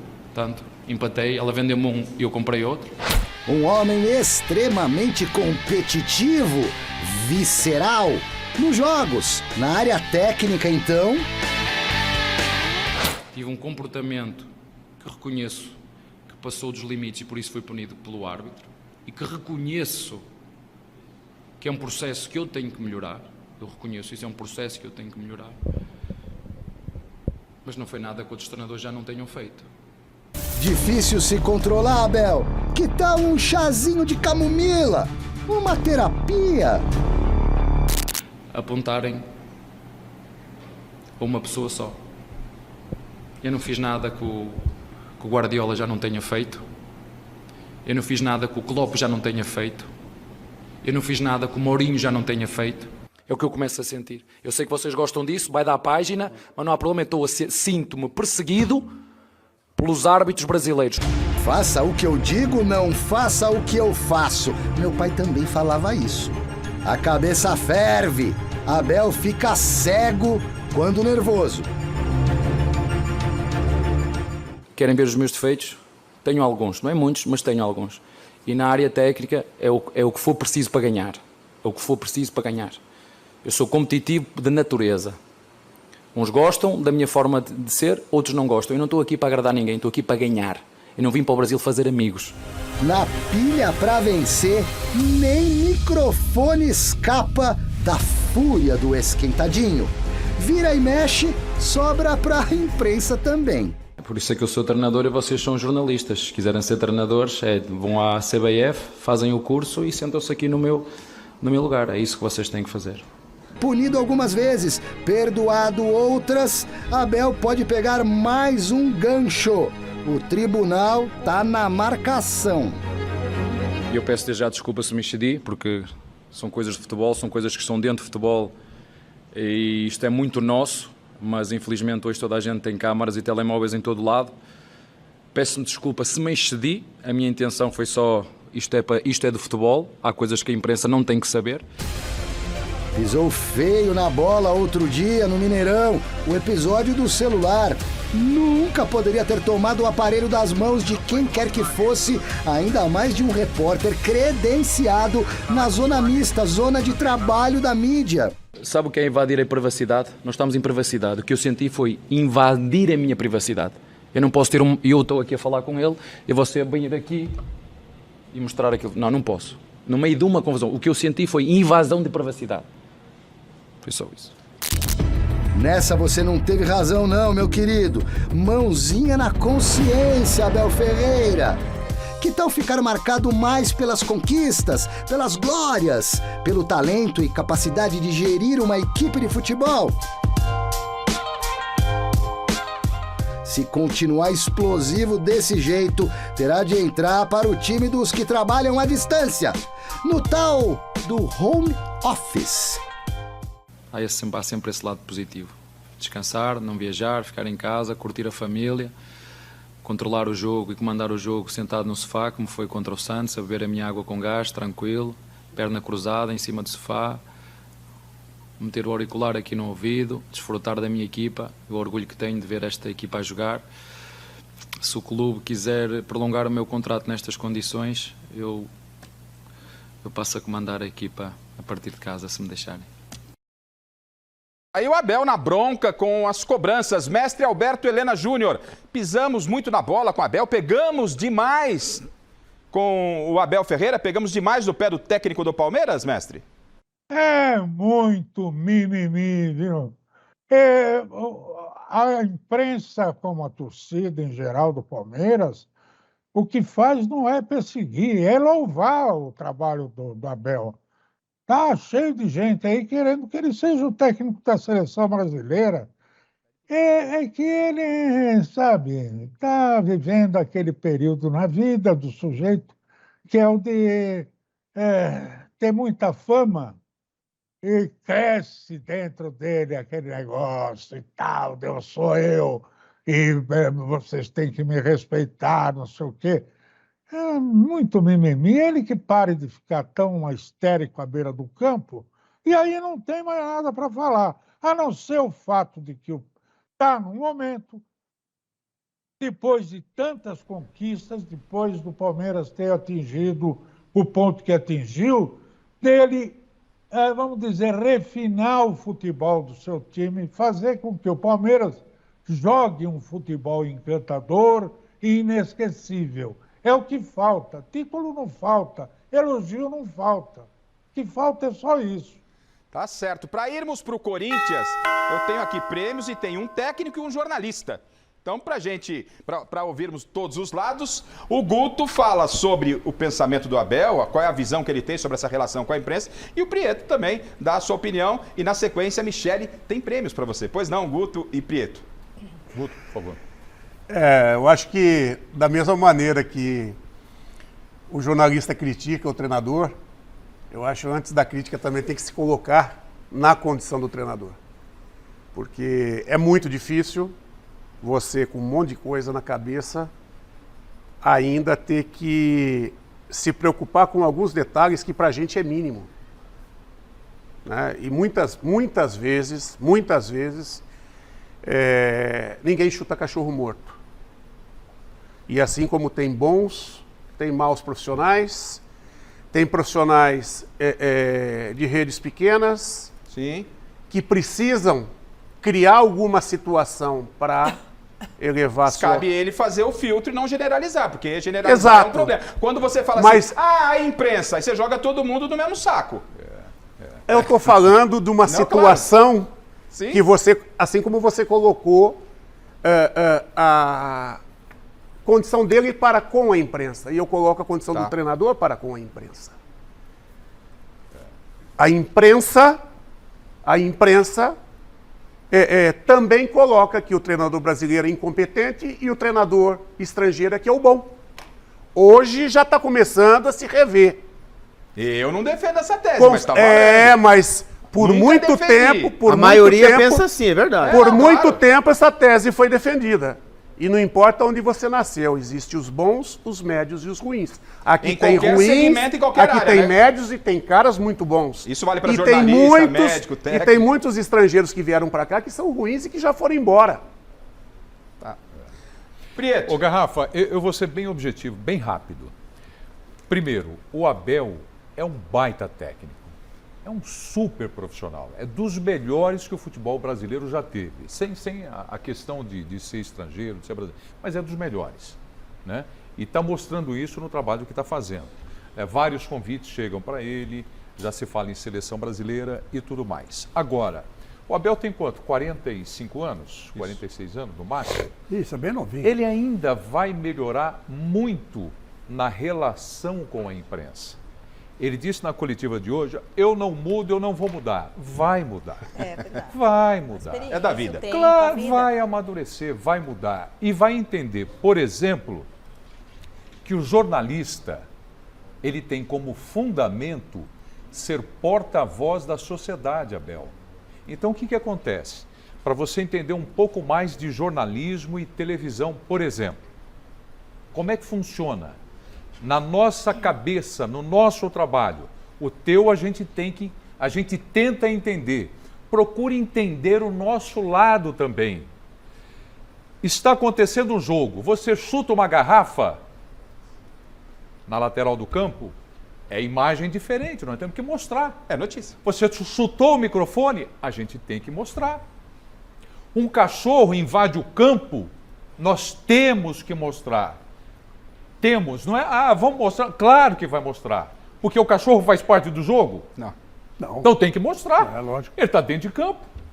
Lua cheia, passa aquela lua maravilhosa. A televisão não mostra? Sim. Mostra. E a lua reclama, pô, vocês me mostram todo jogo, quando eu venho cheio aqui, a gente mostra. Mas eu acho que é uma questão muito cultural isso também. Porque tem determinados países que não mostra por quê? Porque a cultura deles... Alguns tipos de procedimento é normal dentro da cultura. No Brasil tem que se adequar. Exatamente, aí eu concordo contigo. Então ouvimos todos os lados, meu camerete vem aqui, você percebeu porque é bom, a gente aqui não tem conversa, né? Tivemos o lado do treinador e o lado do jornalismo. E agora Michele Janela vai se comunicar com você aí em casa, porque temos prêmios, não é isso, Michele? Temos presentes. Presentes que você vai colocando hashtag Mesa Redonda no Twitter e a gente vai conversando. Então, o primeiro presente que está saindo agora é um kit da RVS Bike Shop com um capacete e um squeeze, tá certo? No dia 25 de junho, a RVS Bike vai dar de presente para você essa bicicleta aí. Mas hoje é só o capacete e o squeeze, tá bom? Vai pro Paulo Castro. Paulo Castro, esse presente aí que tá na tela, capacete e squeeze é seu. Você tem uma semana para retirar o presente aqui. A nossa produção entra em contato com você a partir de amanhã. E ainda a gente tem camisa do Internacional, a gente ainda tem camisa da Rádio Gazeta FM e bola da Topper, e ainda tem luva profissional de goleiro, presente da Poker. Então vamos lá, hashtag Mesa Redonda, o Chico Lang está assim eufórico, na expectativa. Vamos falar do Corinthians do Chico Lang. Vamos pro Corinthians, ô chileno, vamos lá? Vamos ver esse Corinthians do Chico Lang, que depois de uma bela vitória, classificação no meio de semana, ontem perdeu de novo. E foi pro América Mineiro. Na tela. Embalado após 2 vitórias seguidas, o Timão foi a Minas enfrentar o América e, voltou a perder. E olha que o Corinthians quase abriu o placar logo no comecinho do jogo, hein? Nesse cabeceio de Roger Guedes. Mas foi questão de tempo pro América assumir o comando da partida e com alguma facilidade levar perigo ao gol de Cássio. E a insistência do Coelho foi premiada. Juninho bateu para a área e Caetano, com o braço longe do corpo, cometeu pênalti. Na cobrança, o lateral esquerdo Danilo Avelar, aquele mesmo ex-Corinthians, bateu com força no cantinho e abriu o placar, 1-0 América, que ampliou pouco depois, dessa vez com Renato Marques, após boa trama do Verdão de Minas pela direita, 2-0 América. Após ampliar o placar, o jogo até deu pinta de que poderia mudar quando o juizão bodybuilder Daronco deu uma forcinha pro Timão, marcando esse pênalti em cima do Pedro. Mas Fábio Santos, na cobrança, isolou a bola. E o jogo ficou nisso mesmo. América 2, Corinthians 0. Bom, tá aí, o Corinthians perdeu pro América por 2-0, perdeu o pênalti o Fábio Santos. Vamos ouvir o que o Vanderlei Luxemburgo falou após a partida? Então, assim, eu acho que o jogo foi um jogo ruim. As duas equipes sairiam um gol de pênalti para nós, ou falta para nós, ou falta para eles, como aconteceu o pênalti para eles, aí saiu na vantagem. Depois acharam o segundo gol ali, na hora que eu fiz as trocas. Mas acho que agora contra o Del Valle, né? Nós temos um dia para descansar, vou dar uma folga para eles ficarem um pouco com a família, final de semana, né? Porque a gente está ficando muito tempo concentrado. E projetar o jogo seguinte como um jogo importante da Libertadores, né? Tá aí, Chico, esperava mais desse Corinthians depois da épica classificação contra o Atlético Mineiro? Bom, vamos começar botando as coisas no lugar certo, né? Vamos lá. O nosso querido Felipe narrou aí que o juiz deu uma mãozinha, deu mãozinha porcaria nenhuma. Foi pênalti em cima do Pedro. Então vamos falar o que é. Como foi pênalti infantil que o moleque Vamos cometeu. mostrar os dois lances. Cometeu também, abrindo demais o braço e a bola pegou na mão dele, pênalti, claro. Na mão do Caetano. Tem que marcar. E o Caetano, de novo, também, na hora que o rapaz lá finalizou, ele botou a perna, tirou o Cássio o Cássio ia pegar aquela bola. A bola bateu na coxa do menino, aí, do Caetano. Então o Caetano, coitado, estreou, estava até que bem na partida, mas entregou a rapadura. No nosso tempo a gente falava isso, né? Entregou a rapadura. Chegou e falou assim, ó, toma a rapadura para vocês. Hoje a turma fala Se não paçoca. fosse, é verdade. hoje é paçoca. Se não fosse esse pênalti idiota que o moleque cometeu, o Caetano, e a bola que ele desviou, era 0-0 ou talvez 1-0. Se minha mãe fosse homem, eu também teria 2 pais, o senhor já sabe disso, né? Mas só para constar. O Corinthians teve 3 grandes chances para ganhar essa partida. Primeiro, cabeçado do Roger Guedes, que foi no travessão, logo no começo do jogo. Depois o pênalti que o Pedro cavou, né? E o Fábio Santos se desperdiçou. E depois uma jogada sensacional do Pedro, que, olha, vou dizer uma coisa para vocês, ele vai ter um futuro brilhante no Corinthians. Corajoso, insinuante, foi para cima, tirou um back, tirou outro, bateu no canto e o goleiro pegou. Quer dizer, foi mérito do goleiro e também mérito do Pedro, que foi arrojado. Até então, o Corinthians não tinha conseguido penetrar. E por quê? O Vanderlei Luxemburgo, ele tem que aprender o seguinte. Olha para o time, olha o que o Abel faz no Palmeiras, o Luxemburgo. Não precisa...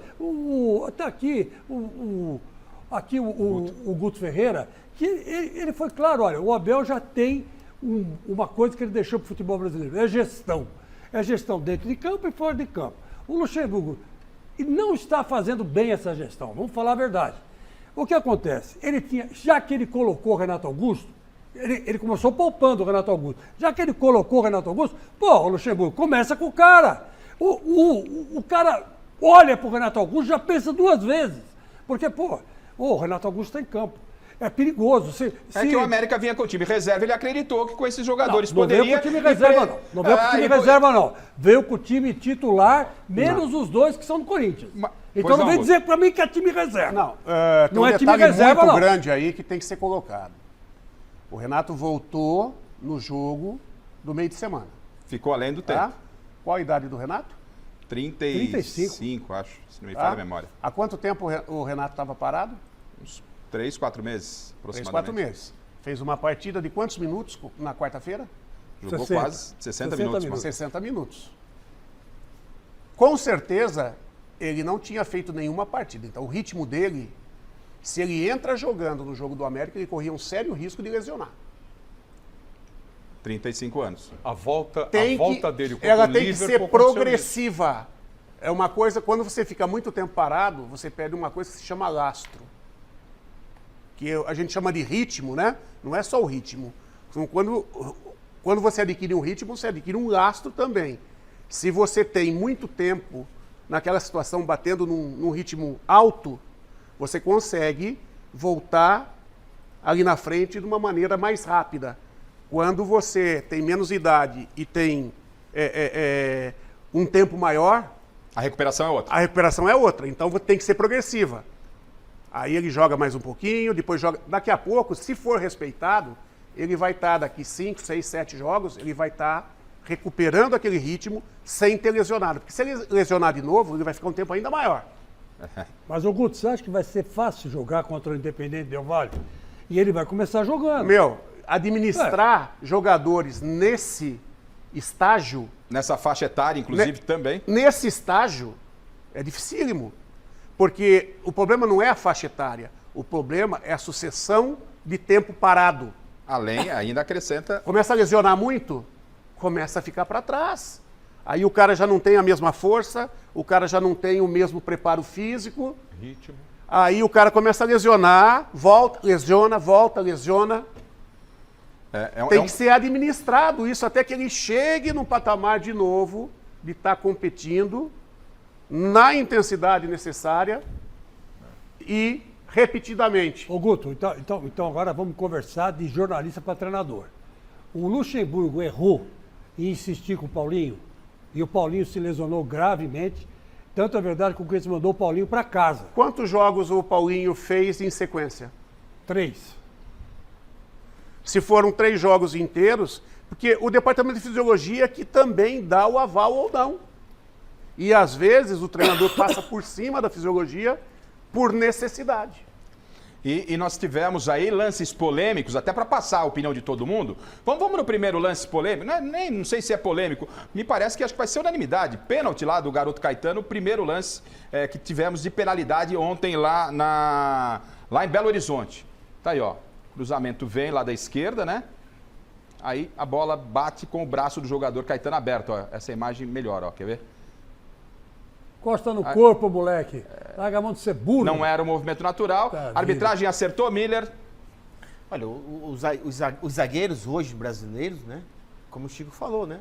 Eles têm que usar um pouco o cervelo, porque senão você não pode mais, virou uma regra, você não pode mais ficar com o braço aberto. A gente pode até não concordar com a regra, mas a regra tá aí, né? Eu não concordo com a regra, mas infelizmente é a regra. O São Paulo sofreu um pênalti hoje, mesma coisa. Assim. Michele, pênalti? Pra mim, sim. Guto? Em cima do que é apitado na cultura brasileira é pênalti. Mas que é difícil o cara marcar com o braço para trás, aí ele fica com um movimento totalmente antinatural. Antinatural. Prieto. Livro de regras, pênalti. No livro de regras, eu não concordo. Mas o livro, o árbitro tem que marcar pênalti. Ele não teve intenção nenhuma. Se fosse marcar a intenção, ele não marcaria o pênalti. E como é que ele desloca a perna para frente e se equilibra se o braço não está equilibrando o corpo? Porque não, fica claro, né? Porque lá atrás valia a intenção ou não e o árbitro interpretava. Hoje não, se o braço estiver aberto, tocou, é pênalti. Mas o jogador, ele tá ali brigando pra bola. Não há uma intenção, eu tenho essa leitura. Não há uma intenção dele levar a mão na bola, mas como está na regra... O braço estava auxiliando o impulso da perna para atingir o... Senão ele perde o equilíbrio. Senão ele perde o equilíbrio. Uma coisa a favor do Caetano, vai. O Caetano disputa muitos jogos pela Sub-20, né? E na Sub-20 não tem VAR. Então, vamos supor, esse lance aí talvez, como o Daronco mandou seguir, e o VAR chamou a atenção dele, e aí ele foi checar para ver se tinha sido pênalti ou não, e ele ficou um tempão olhando lá. Aí, o que acontece? Aí ele marcou pênalti, mas vamos supor que estivesse na Sub-20, porque na Sub-20 o cara vai com tudo. Não tem VAR mesmo, né? Então, às vezes, você tem que tomar cuidado com essa nova regra, mas eu tô com o Guto porque o cara tá ali buscando o equilíbrio. Não há essa intenção. Mestre Alberto Helena Júnior, de acordo com a nova recomendação, pênalti bem marcado, mestre. Em 1925, quando ficou estabelecido que abrir os braços dentro da área é aumentar o tamanho do corpo, com os elementos que não podem ser utilizados no jogo de futebol, que são os braços. Então é pênalti antes de eu nascer. Você tem uma ideia como é antiga essa regra. Meu Deus do céu, não tem nem que discutir. Tá aí, ó, o mestre com uma outra visão. Daqui a pouco, atenção, eu tenho o Alessandro falando sobre o caso Júnior Moraes. Eu quero discutir isso com a nossa bancada aqui, mas vamos para o outro lance de penalidade que aconteceu em cima do Pedro. Foi pênalti, não foi pênalti? O árbitro também marcou na tela. Pois não, diretor? Vamos lá. Pedro vem, faz o drible, aí ele é atropelado para mim dentro da área. Vamos ver se nós temos a outra imagem. Ó, ele vem, passa. Aí ele vai dominar a bola, chega o zagueiro, ó, ele deixa a bola, para mim, vai no corpo do jogador.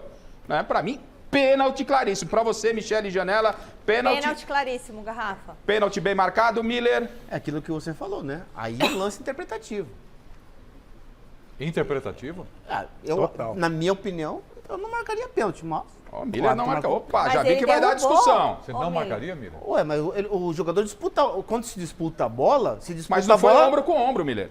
Ué, mas foi mão ou ombro? Foi o corpo, né? Okay. Não foi braço.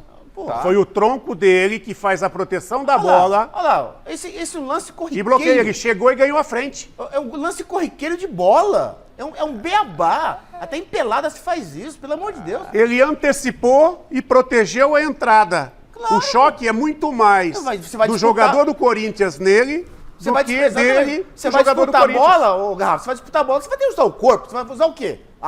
O cabelo? Pô, pelo amor de Deus, pô. Tá aí então, ó, quer ver? Vem cá, meu camerejo, vem aqui, quer ver? Ó? Por isso que eu gosto. Esse que a gente achou, Natal na redação lá, só jornalista. E vamos colocar esse lance, coloca, não coloca.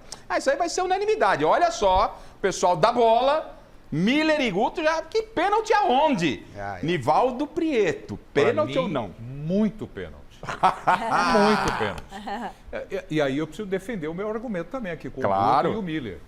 Se colocar a imagem de novo, você percebe que não é ombro com ombro e nem se trata do ombro. É o glúteo. Acima da coxa. E ele não vai na bola. Ele protege a bola, mas atingindo o adversário só. Mais nada. Joga o adversário quase fora do campo. Aquela perna longe da bola sinaliza que ele abandona a bola. Ele vai disputar com o jogador. No corpo, não vai na bola, ele não toca na bola, ele só vai no corpo. Mas ele está protegendo. Isso não é proteção. Ele derrubou o adversário. Para mim é pênalti. Ele ganhou a frente. Ele ganha a frente. Não, mas eu entendo, Guto. Ele pode ganhar a frente. Esse lance fora da área não seria apitado. Lembra do saudoso Rincon? Sim, ele abria asa, jogava muito. Então nós temos aqui 2-2, Michele pênalti, o árbitro Nivaldo Prieto nas horas vagas pênalti, Guto e Miller, nada, absolutamente nada. Eu tenho um voto importantíssimo que é do glorioso Chico Lang, mas antes vou a mestre Caverna, né? Com o mestre Alberto Helena Júnior. Pênalti pro Corinthians ou não foi pênalti, mestre? Pênalti! O cara entrou apenas no corpo do jogador do Corinthians, acertou, derrubou, jogou lá para fora e não foi na bola. Ele tentou interceptar o jogador entre o adversário e a bola, nada. Ele foi no corpo do cara, derrubou. Pênalti.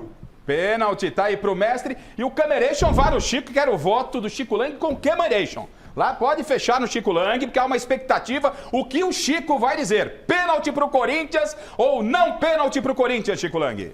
Foi um atentado, não foi?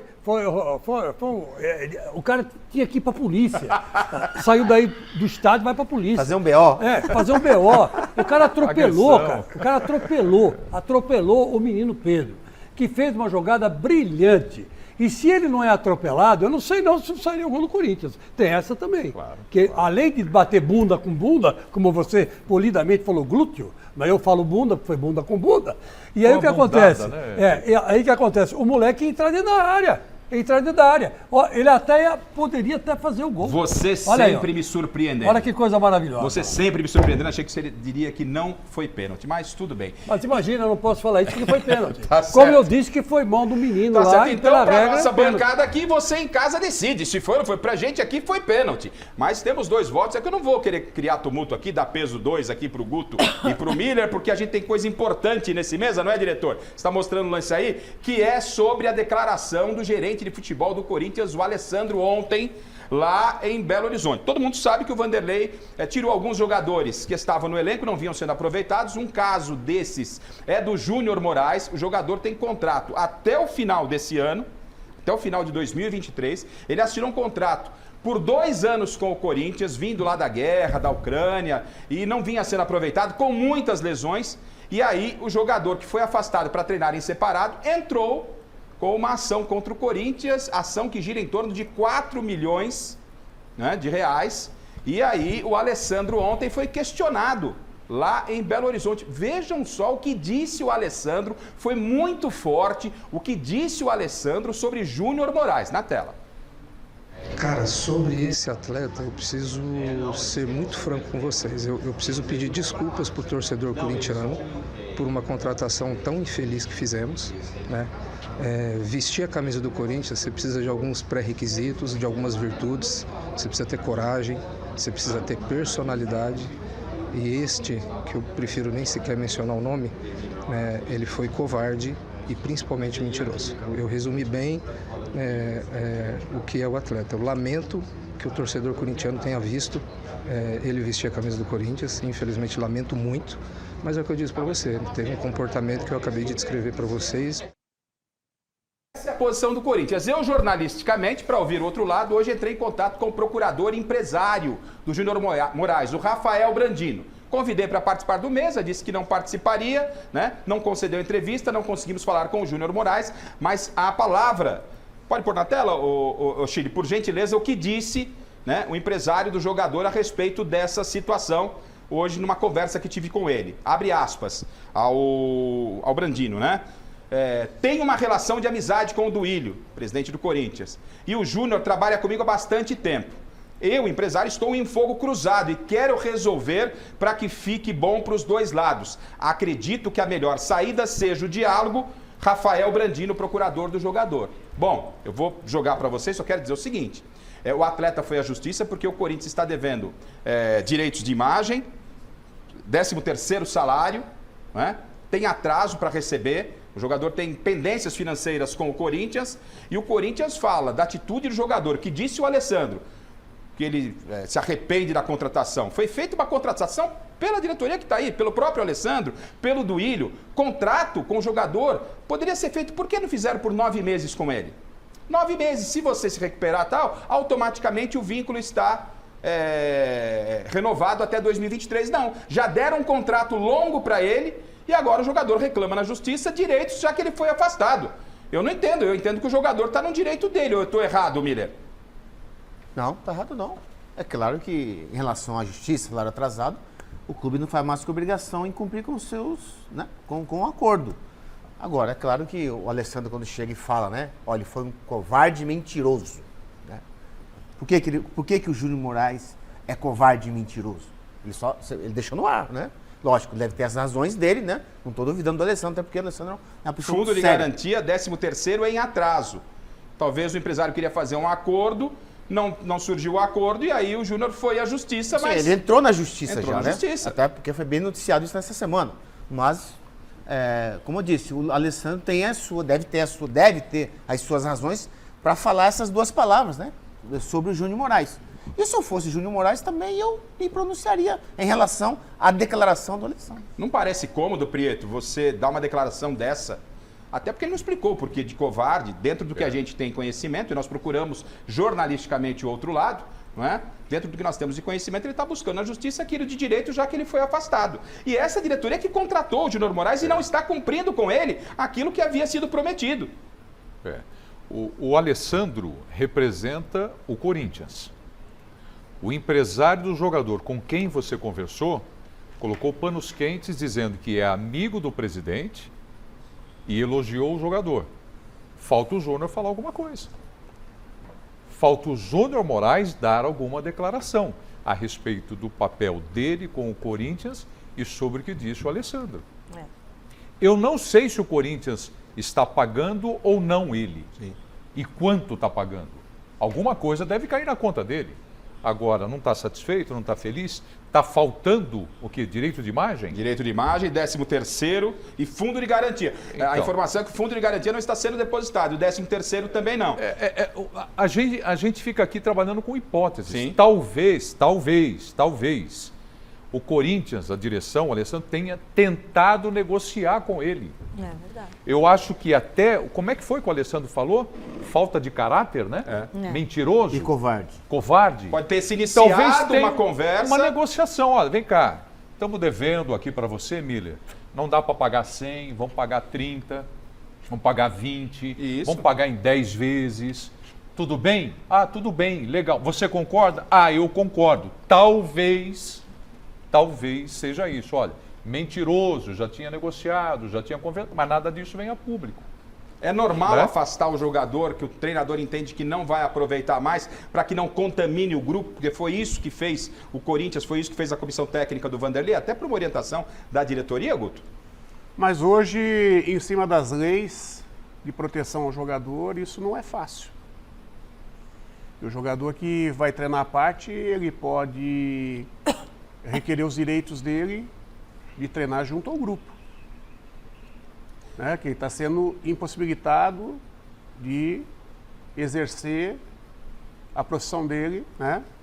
Ele pode estar sendo taxado de danos morais, né? Que ele está treinando a parte, então está desvalorizando a condição de jogador dele. Enfim, as leis hoje de proteção ao jogador, se for seguir a regra, atrapalha o contexto do treinador.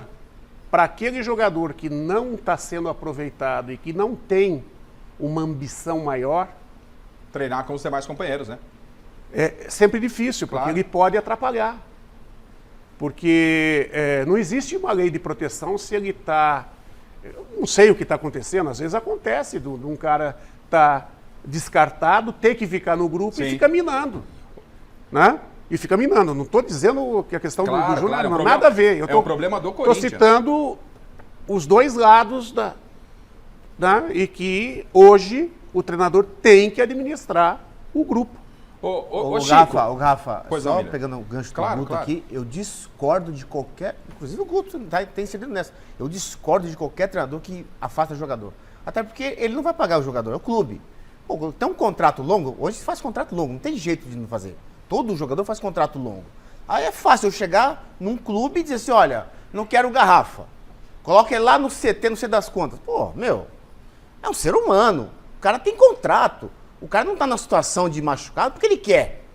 Então, eu discordo de ficar afastando. O Rodrigo Fábio jogava no São Paulo, está emprestado ao São Paulo.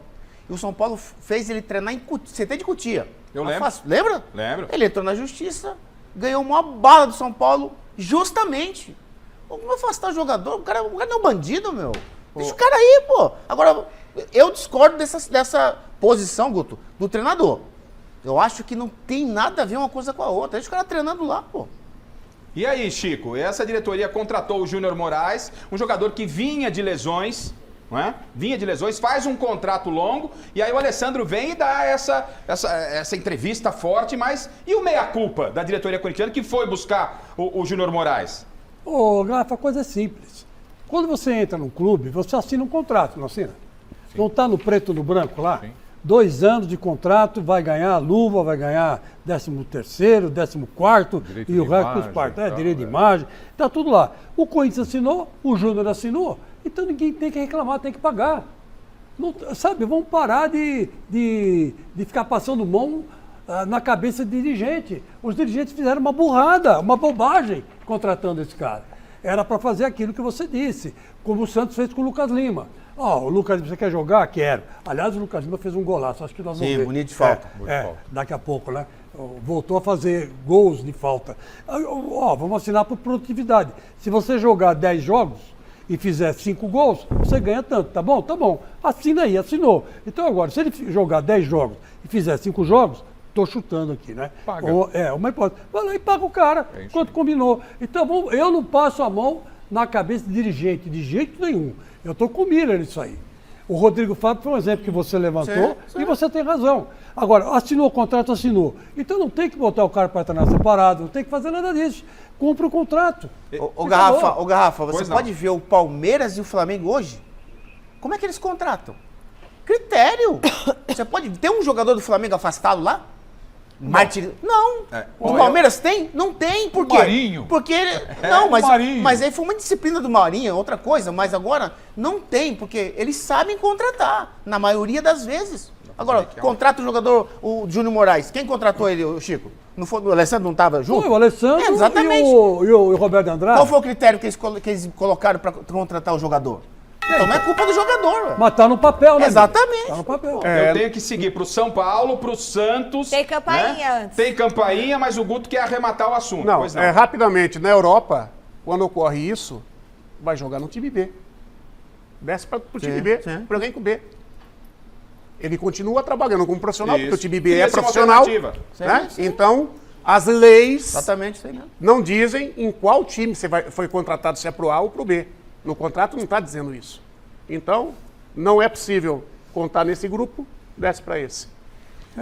Tá certo. É a campainha, olha só. Presente que sai agora é a camisa do Internacional tamanho G. Presente da Adidas vai para Júlia Nogueira. Júlia Nogueira, nossa produção vai entrar em contato com você. Tem uma semana para retirar o seu presente aqui na TV Gazeta. A gente ainda tem a camisa da Rádio Gazeta FM 88,1 com a bola da Topper e a luva profissional presente da Poker em parceria com a loja gol de placa lá de Santo André, Rafa. E só para dizer que o Carlo Ancelotti definitivamente disse que não vem, né, para a seleção brasileira, ele vai ficar lá na Europa, dirigindo o time dele, não vem para cá. Então tirem o cavalinho da chuva. Alô, Efferson, Libieri Guimarães, vamos falar do seu São Paulo. São Paulo que perdeu. São Paulo perdeu mais uma, hein?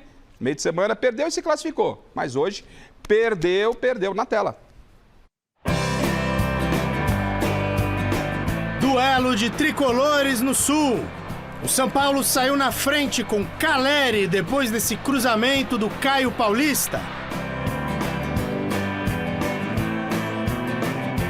Pouco depois, a equipe de Dorival Júnior quase ampliou com Raí Ramos de muito longe. Mas aí o Grêmio cresceu no jogo. Cristaldo bateu de fora da área e a bola bateu no braço de Alan Franco. Pênalti e o próprio argentino converteu, 1-1. Ainda no primeiro tempo, Suárez achou o Reinaldo na área, o lateral bateu e o goleiro Rafael engoliu um frango.